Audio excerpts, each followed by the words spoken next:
अनंत ब्रह्मांड के सारे नक्षत्र, सारे ग्रह उनके चरणों में हैं। ये नक्षत्र खराब है, ये ग्रह खराब है। तो ये वाक्य जो मैं बता रहा हूं ना, ये ध्यान से सुनिए। तो हुआ यूं कि जब भगवान 5 जगह मांगने आए थे कौरवों से, कहा था कि 5 जगह दे दो, पांडव आराम से रहेंगे, तुम आराम से रहना, कोई झगड़ा, कोई विवाद, कोई युद्ध नहीं। तो शकुनी ने दुर्योधन को कहा कि सुयोधन, इसे बंदी बना लो, ये उनका फेवर लेके आया है। दुर्योधन ने ऐलान कर दिया कि बंदी बना लो।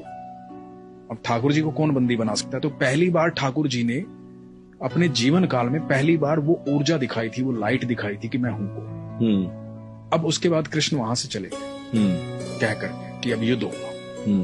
और धृतराष्ट्र ने राज ज्योतिषी को बुलाया ये जानने के लिए कि क्या होना चाहिए, क्योंकि उन दिनों एस्ट्रोलॉजी बिल्कुल, और आप सोचिए उस समय कितने प्रखंड पंडित होते हैं, प्रखंड बहुत, मतलब बहुत ग्रह नक्षत्रों की दशाएं कैसे बता देते हों। बिल्कुल बिल्कुल। तो राज ज्योतिषी को बुलाया, राज ज्योतिषी से पूछा कि क्या करना चाहिए बताओ। तो राज ज्योतिषी ने कहा कि महाराज, सुयोधन की कुंडली में राजयोग, कोई हरा ही नहीं पाएगा, निश्चित तौर पर विजयी होंगे, निश्चित तौर पर राजा बनेंगे, आप युद्ध करो। और सिर्फ इस बात पर युद्ध का ऐलान हुआ और युद्ध शुरू हुआ। अब धृतराष्ट्र लगातार चिंता में था। 8 दिन बीत गए, आधी सेना निपट गई थी कौरवों की। अब ये दिखाई दे रहा था साफ साफ कि कौरव हार जाएंगे, पांडव जीतेंगे। तो फिर से बुलाया गया राज ज्योतिषी को। धृतराष्ट्र बैठे हुए हैं, महात्मा विदुर बैठे हुए हैं, और राज ज्योतिषी को पूछा गया कि भाई ये क्या हो रहा है? तो कह रहा था कि सुयोधन राजा बनेंगे। अब तो 8 दिन बीत गए, आधी से ज्यादा सेना निपट चुकी है हमारी।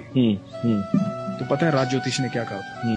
कि वहां कोई है जिसने नक्षत्रों की दिशाएं बदल डाली, कोई है जो समय और परिधि से परे है, कोई है वहां। तो विदुर ने कहा था कृष्ण है वहां। ये बहुत कम लोग जानते हैं। हम जब भी मंदिर जाते हैं, भगवान के सामने जाते हैं, तो हम भगवान के सामने नतमस्तक होते हैं। इसके 2 कारण बताता हूं मैं आपको। हम भगवान के सामने नतमस्तक क्यों होते हैं, अपना सर क्यों झुकाते हैं भगवान के चरणों?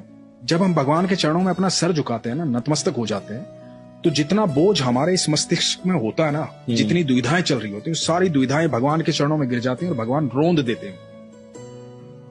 और जैसे ही आप नतमस्तक होकर के उठते हैं ना, तो आपको एक अद्भुत सुकून की प्राप्ति।